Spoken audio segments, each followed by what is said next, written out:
The lush, rolling hills of Kentucky, famed for their bluegrass and thoroughbred horses, harbor a dangerous secret. Hidden within the state's vast forests, illegal marijuana growers cultivate their illicit crops, turning pristine wilderness into havens for criminal activity. These growers, driven by profit, show little regard for the environment or the law. They operate in the shadows, their presence marked by concealed fields and deadly traps. The Drug Enforcement Administration, or DEA, leads the charge against these illegal operations. Tasked with dismantling drug production and distribution networks, the DEA faces a formidable challenge in Kentucky's rugged terrain. The growers, often heavily armed and well-equipped, pose a significant threat to law enforcement. The DEA relies on a network of informants, aerial surveillance, and, when necessary, tactical teams to combat this growing menace. These fields, often booby-trapped to deter intruders, become battlegrounds in the war on drugs. The growers employ a range of deadly devices, from simple tripwires to elaborate explosives, turning the Kentucky wilderness into a deadly obstacle course.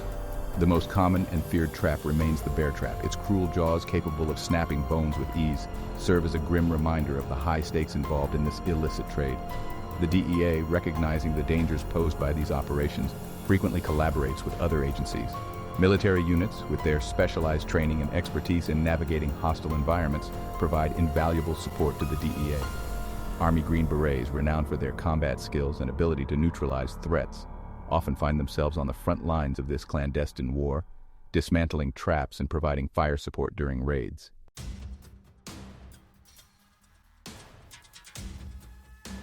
The partnership between the DEA and the military underscores the seriousness of the situation. These joint operations, shrouded in secrecy, represent a last resort, a testament to the government's commitment to eradicating illegal drug production within its borders. The risks are high. Both DEA agents and military personnel face the constant threat of injury or death. Over the years, the DEA has paid a heavy price in its fight against Kentucky's illegal growers. Agents have been wounded and killed, victims of ambushes, booby traps, and desperate criminals. The human cost of this war on drugs weighs heavily on those who fight it. Yet, the mission continues, driven by the need to uphold the law and protect communities from the scourge of illegal narcotics. In times of heightened military activity, such as deployments overseas, the DEA must adapt. Special tactical units composed of highly trained individuals with backgrounds in law enforcement and military operations fill the void left by the Green Berets.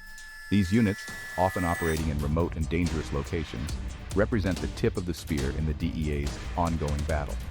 This is the story of one such unit, Tactical Unit 175 Beta, based in Lexington, Kentucky. Assembled to tackle the escalating problem of illegal marijuana cultivation on state park land, this unit embarks on a perilous mission, unaware of the horrors that await them in the depths of the Kentucky wilderness. Their objective to assist the DEA in dismantling a major growing operation and bring those responsible to justice.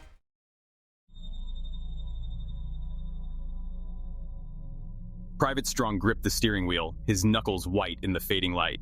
The half-ton truck rumbled up the steep incline, its headlights cutting through the dense forest. Rain had slicked the dirt road, turning it into a muddy track. The air hung heavy with the scent of pine needles and damp earth. As the last rays of sun dipped below the horizon, casting long shadows through the trees, they reached their destination. A weathered yellow gate, padlocked shut, barred their way. A large sign, its message clear in the fading light, proclaimed, "This park is closed by Kentucky State Park and Wildlife Systems." Lieutenant Mills, his face etched with determination, exited the passenger side of the truck. He strode towards the gate, his boots crunching on the gravel. The padlock yielded with a click. Private Strong guided the truck through the opening, the engine noise echoing through the stillness. He waited as Lieutenant Mills secured the gate behind them, sealing them off from the outside world. With a final clang, they were alone, swallowed by the embrace of the forest. "Private, park the truck in front of that pavilion," Lieutenant Mills instructed, his voice sharp and clear. "We'll use that as our base camp." Strong maneuvered the truck along the dirt road, the headlights illuminating a clearing ahead. A wooden pavilion, its picnic tables empty, stood silent and waiting. It would serve as their temporary headquarters, a beacon of order in the heart of the wilderness.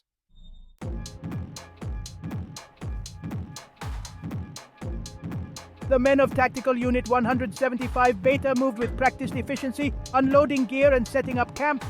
Lieutenant Mills, his expression focused, consulted his watch. Time was of the essence. "The men are done setting up base camp, sir," Sergeant Colbert reported, snapping a salute. "Very good, Sergeant," Lieutenant Mills replied, his eyes scanning the surrounding woods. "The briefing starts in 20 minutes. Have the men back and seated in 15. The air crackled with anticipation. The soldiers, their faces grim, knew the risks involved in this mission. Inside the pavilion, Private Moore carefully removed a 16-inch drone from its case. He placed it on the table, its sleek lines and advanced technology a stark contrast to the rustic surroundings. With a soft whirring sound, the drone lifted off the table, its rotors spinning almost silently. Moore, his eyes glued to the control tablet, guided the drone through a series of pre-flight checks. "Lieutenant, the drone's pre-flight check is completed," Private Moore announced, his voice steady. "Thank you, Private," Lieutenant Mills replied, his attention shifting to the rest of the squad as they filed back into the pavilion.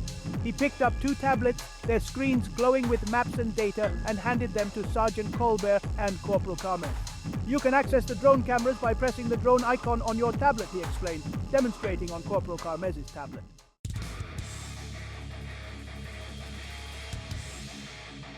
East Bluegrass, West Valley. Lieutenant Mills moved to the map board, its surface covered with a detailed topographical map of the area. "Our mission is to assist the DEA in removing illegal hemp fields on Kentucky State Park land. We accomplish this by removing booby traps and adding fire support to the DEA. He pointed to a cluster of red circles marked on the map. We will approach the fields from the south, Alpha Team from the northeast, and Delta from the northwest. Using a red laser pointer, he highlighted each squad's starting position in relation to the others. Sergeant Colbert, your patrol will take the East Bluegrass Trail. Corporal Carmez, your patrol will take the West Valley Trail. Each trail ends in a circular alcove. From there, both patrols will meet up at the next waypoint on your tablet's GPS. Just press M on your keyboard to bring up the map. Any questions? Silence met his query. All right, be careful out there. Dismiss. Corporal Carmez, his expression resolute, gathered his patrol and headed towards the West Valley Trail.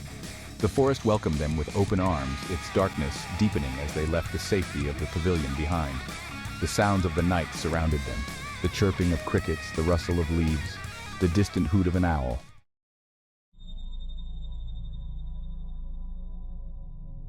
Whispers in the dark? The gravel path of the West Valley Trail gave way to a muddy track, littered with rocks and overgrown with weeds.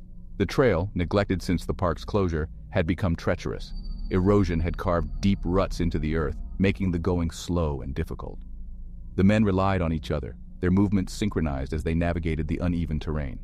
The farther they ventured into the forest, the darker it became. The trees, their branches intertwined overhead, formed a dense canopy that blotted out the stars. All right, time to head out. Hobbs, you're on point. Private Hodge, a tall, wiry figure, moved silently at the front of the patrol, his senses on high alert. The forest was alive with unseen eyes, and he felt a growing sense of unease. The sounds of the night, once comforting, now seemed amplified, each rustle of leaves sending a jolt of adrenaline through his veins. Suddenly Hodge froze, his eyes widening in alarm. He had caught a fleeting glimpse of movement ahead, a large, reddish blur that streaked across the trail and vanished into the undergrowth. He raised his fist, signaling the patrol to halt. His heart pounded in his chest, his breath catching in his throat. Something was out there watching them.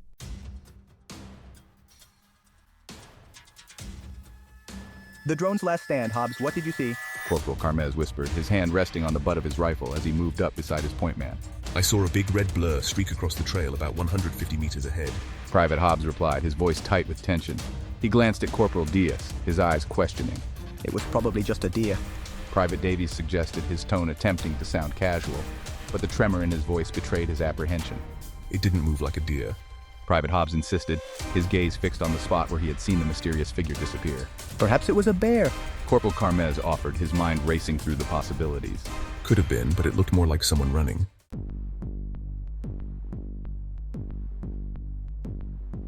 Did you see that? Private Davies exclaimed, his voice edged with fear. I saw it too, Hobbs confirmed, his grip tightening on his rifle. Strong! Contact HQ, he barked, his voice sharp and urgent.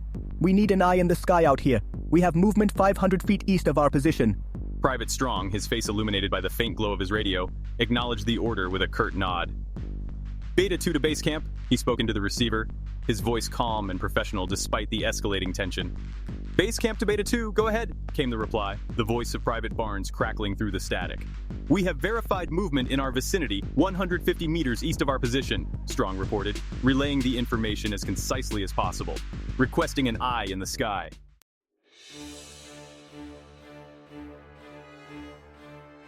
Verify your position, Beta 2, Barnes responded, his tone betraying a hint of concern. We're at 6.2C, Strong confirmed, providing their map coordinates. Back at base camp, the atmosphere crackled with a different kind of tension. Lieutenant Mills, Beta 2 has requested an eye in the sky, Private Barnes reported, his eyes glued to the monitors displaying data feeds from the drone. They have verified movement 500 feet east of their position. Lieutenant Mills, his face grim, weighed their options. Have both patrols hold their positions until we find out what we're up against, he instructed, his voice betraying his concern. Turning to Private Moore, who manned the drone controls, he commanded, "Send it!" The drone, equipped with night vision capabilities, rose silently into the night sky, its rotors a barely audible hum. On the monitors back at base camp, the infrared image flickered to life, revealing the shadowy outlines of Beta 2's patrol. All I see is Beta 2, Lieutenant Mills noted, his eyes scanning the screen. What is that big, darkened area we see on the monitor? He asked, circling a particularly dark patch on his screen and sending the image to Private Moore's monitor. That's the face of a rock formation, sir, Moore replied, his fingers dancing across the control tablet as he maneuvered the drone closer for a better view. Continue east along the rock formation until you find an opening into the valley, Lieutenant Mills directed, his gaze fixed on the screen.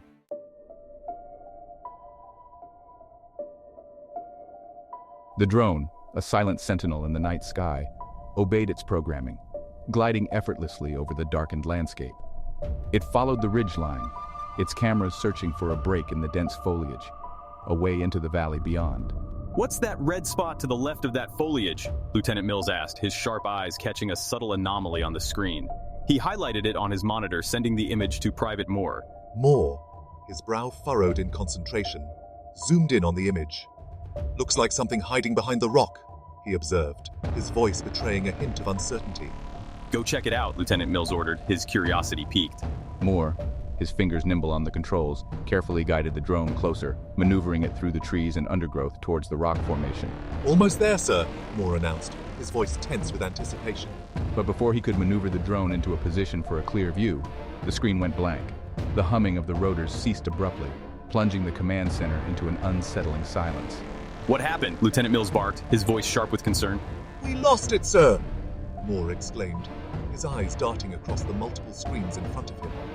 No transmission or power source readings. The sudden loss of the drone, their only set of eyes in the sky, sent a chill through the command center. Bring up the last recorded output from its cameras, Lieutenant Mills instructed, his tone betraying his growing unease.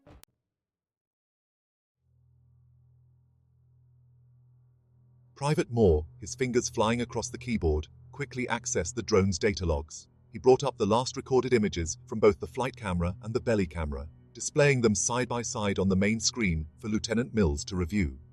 The flight camera footage showed the drone approaching the rock formation, its camera lens focusing on the red spot. Then, in a split second, a large dark shape emerged from behind the rock, colliding with the drone head-on. The impact sent the drone spiraling out of control, the image on the screen becoming a jumbled mess of spinning trees and flashing lights before cutting out completely. The belly camera footage, though brief, provided a chilling glimpse of what had brought down the drone. A massive, hairy arm, far too large and powerful to belong to any human, filled the screen for a fleeting moment before the image vanished. Lieutenant Mills, his face grim, watched the footage again, his mind struggling to process what he was seeing. Whatever had destroyed their drone was big, strong, and fast, and it clearly didn't want to be observed. Barnes, inform both patrols to proceed with caution, he ordered, his voice tight with concern. Yes, sir, Barnes responded, immediately relaying the message to the patrols on the ground. Out in the darkness of the Kentucky forest, Corporal Carmez's patrol received the message with a mixture of apprehension and grim determination. They were on their own now, their technological advantage gone, and facing an unknown enemy in the depths of the wilderness.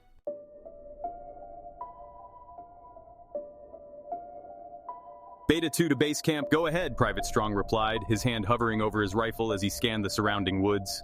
S4, base camp to Beta 2, Private Barnes's voice crackled over the radio, breaking the eerie silence that had descended upon the patrol. Drone failure was Barnes's terse reply, leaving the patrol with more questions than answers. S1, base camp, what's going on? Strong pressed, sensing that something was amiss. S4, Beta 2, you're to proceed to your next waypoint with caution, Barnes reported, his tone betraying the tension back at base camp. Roger, base camp Beta 2 out, Strong acknowledged, tucking the radio back into its pouch. Everyone keep your eyes open. Let's move out, Corporal Carmez ordered, his voice a low murmur in the darkness. The men, their nerves on edge, moved cautiously down the trail, their flashlights cutting through the darkness, their senses on high alert. The patrol reached a narrow choke point in the trail, a sheer rock wall to their left, a chain-link fence to their right. Private Hobbs, still on point, took a deep breath to steady his nerves and slowly stepped through the passage, his rifle at the ready. As he emerged on the other side, he signaled back to the rest of the patrol, then moved forward, taking up a position 3 meters ahead.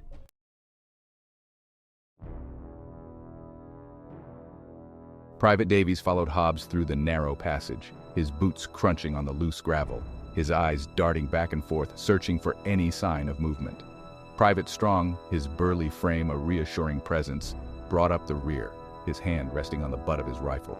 Suddenly, a deafening crash echoed through the ravine, followed by a shower of rocks and debris tumbling down the steep slope to their left. The men instinctively ducked for cover, their rifles snapping up, their hearts pounding in their chests.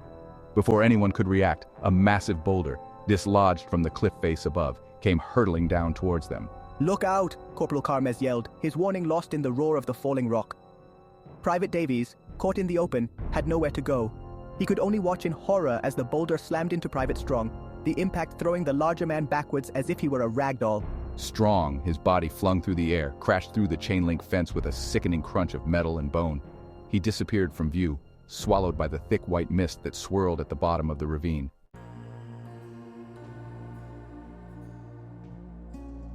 "Strong!" Davies screamed, scrambling to his feet and rushing to the edge of the precipice. He peered down into the mist-choked abyss, his heart pounding in his ears. The swirling white void offered no clues as to Strong's fate. "Somebody get a light down there!" Corporal Carmes shouted, his voice tight with urgency.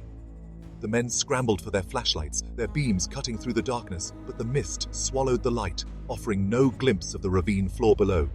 The air hung heavy with the scent of pine needles and damp earth, now laced with the metallic tang of blood. Lance Carson, his face grim, pulled 2 glow sticks from his pack, snapping them with a sharp crackle.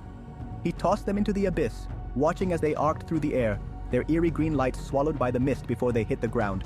"There he is!" Private Hobbs yelled, pointing towards a faint glow emanating from the mist. One of the glow sticks had landed near Strong's prone form, casting a sickly green light on his outstretched hand. Davies, rappel down and check his condition, Corporal Carmes ordered, his voice betraying his growing concern. "I'll try to notify base camp."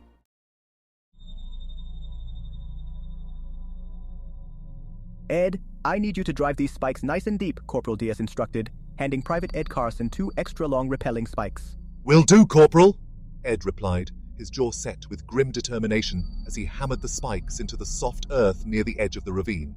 Davies, his face pale but resolute, attached his rappelling gear to the spikes, double-checking each clip and carabiner with practiced efficiency. He took a deep breath to steady his nerves and stepped backwards over the edge, disappearing into the swirling white mist. The 2 Carson brothers, their faces illuminated by the glow sticks and their flashlights, took up positions on either side of the rappelling point, their hands gripping the ropes, ready to lower Davies safely to the bottom. The mist, thick and cloying, enveloped Davies as he descended, chilling him to the bone. The air grew heavy, thick with the stench of decay, and something else, something primal and unsettling. He coughed, his throat constricting, his stomach churning. "How is he?" Corporal Carmes' voice, muffled by the mist, drifted down from above. Davies reached the bottom of the ravine, his boots sinking into the soft earth.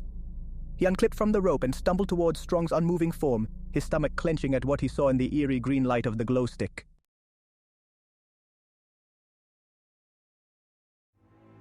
"He's gone, sir," Davies called upwards, his voice flat, devoid of emotion. "Broken neck, radios smashed." A heavy silence settled over the group at the top of that ravine. Private Strong, their friend, their comrade, was gone. Another casualty in the seemingly endless war on drugs. "Get his tags and personal effects," Corporal Carmes ordered, his voice heavy with grief. "Then get back up here." Davies, his movements mechanical, reached out and gently closed Strong's eyes. He retrieved Strong's dog tags and a small photograph of a young woman and a child, tucking them safely into his pocket. As he stood to clip himself back onto the rope, the mist swirled around him, thicker than before, pressing in on him like unseen hands. "Pull me up!" Davies shouted, his voice tight with a sudden, inexplicable fear. He felt a cold dread creep up his spine as he hooked the rope to his harness and tightened the straps.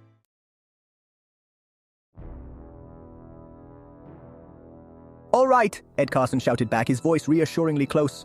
He and Lance began to turn the crank on the two-man rappelling system, slowly reeling in the rope. They had barely cranked 3 times when the tension on the rope vanished. "What the hell?" Lance exclaimed, his eyes widening in alarm. Ed, reacting instinctively, grabbed the loose end of the rope and pulled it up as fast as he could. When the end of the rope reached the top of the ravine, it was frayed and shredded, as if it had been attacked by a pack of wild animals. Davies is gone, Corporal, Lance said, his voice barely a whisper as he held up the mangled rope. Davies! Ed shouted into the mist-filled abyss, his voice echoing off the steep rock walls. "Davies!" Corporal Carmes roared, his voice filled with a mixture of grief and anger. Someone's coming down the trail, Private Hobbs yelled, his voice tight with urgency. The remaining members of Beta 2 spun around, their rifles snapping up, their fingers tightening on triggers. Through the darkness, illuminated by the beams of their flashlights, they saw the silhouette of a man running towards them, his breath ragged, his eyes wide with terror. And behind him, moving with terrifying speed and agility, were 3 massive, hulking figures, their eyes glowing red in the darkness.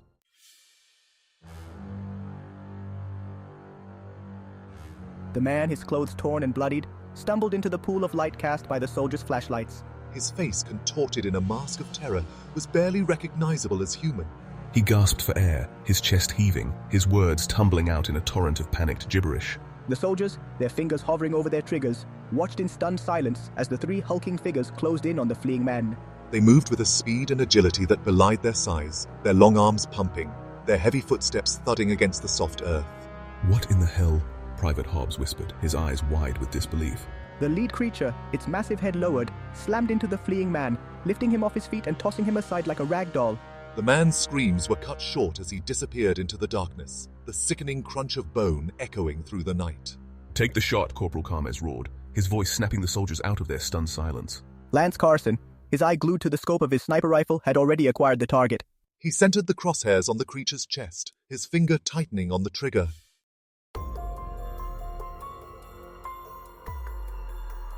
Hold your fire, a voice boomed from behind them.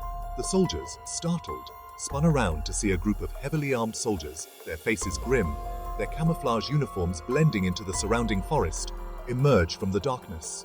We got this, boys, the lead soldier, his voice calm and authoritative, said as he approached the edge of the ravine, his eyes scanning the darkness. Stand down. Lance Carson lowered his rifle, his finger reluctantly releasing its pressure on the trigger.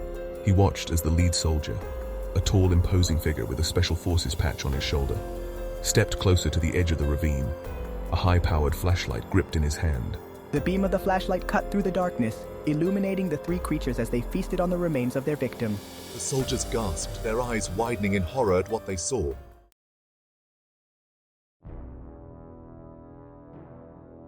The creatures, their bodies covered in thick matted hair, their faces a grotesque mockery of human features, paused in their gruesome meal, their glowing red eyes fixed on the soldiers. They snarled, a deep guttural sound that sent shivers down the spines of the men. "Open fire!" The Special Forces soldier roared, his voice echoing through the night. The sound of gunfire erupted, shattering the stillness of the forest. Tracers from the soldiers' rifles arced through the darkness, converging on the creatures. The creatures, their thick hides surprisingly resistant to the hail of bullets, roared in anger and charged towards the soldiers.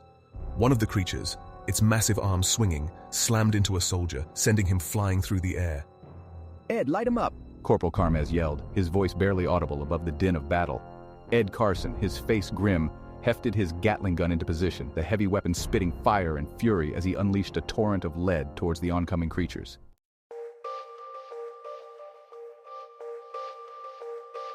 The deafening roar of the Gatling gun echoed through the forest, the ground trembling beneath their feet as Ed Carson unleashed a storm of bullets, each one capable of tearing through flesh and bone. The creatures, their bodies riddled with bullets, staggered and roared in pain, but they kept coming. One by one, the creatures fell, their bodies collapsing onto the blood-soaked ground with a sickening thud. The Gatling gun, its ammo depleted, finally fell silent. The forest, once alive with the sounds of battle, was now eerily quiet. The only sound the ragged gasps of the surviving soldiers. Ed and Lance Carson sat in the makeshift interrogation room, the harsh fluorescent light reflecting off their sweat-streaked faces. The events of the past few hours played over and over in their minds, a nightmarish reel of violence and terror. Across from them sat a man in a crisp military uniform, his expression unreadable. He introduced himself as Major Von George and proceeded to lay out the terms of their silence.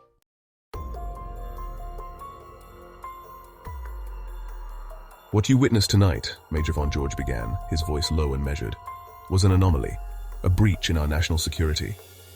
He leaned forward, fixing them with a steely gaze. The official report will state that you encountered a group of unusually aggressive black bears, he continued, his voice devoid of emotion. Your cooperation in this matter is non-negotiable. Ed and Lance exchanged uneasy glances. They knew a cover-up when they heard one, but they also knew that defying the military was not a wise move. As a token of our appreciation for your discretion, Major Von George said, a hint of a smile playing on his lips, we've decided to expedite your loan application. Consider it a bonus. He slid a folder across the table.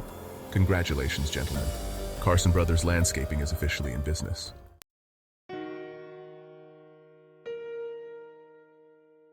The weight of the confidentiality agreement pressed heavily upon Ed as he stared at the crisp document.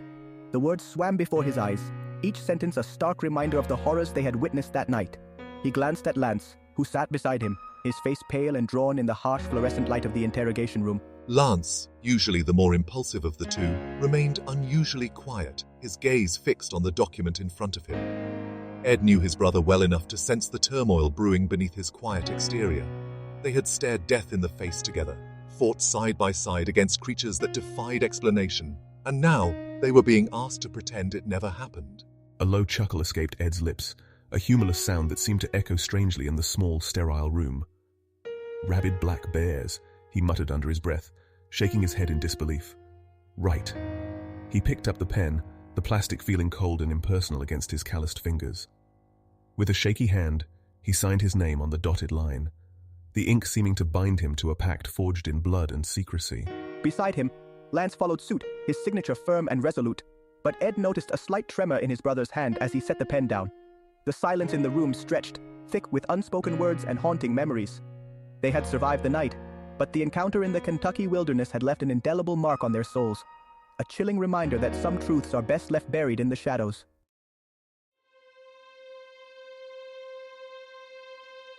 Leaving the military base, the crisp $100,000 check felt more like blood money than a reward. The world around them seemed strangely normal, the humdrum of everyday life a stark contrast to the horrors they had witnessed. Ed gripped the steering wheel, the familiar feel of the truck grounding him as he navigated the quiet streets.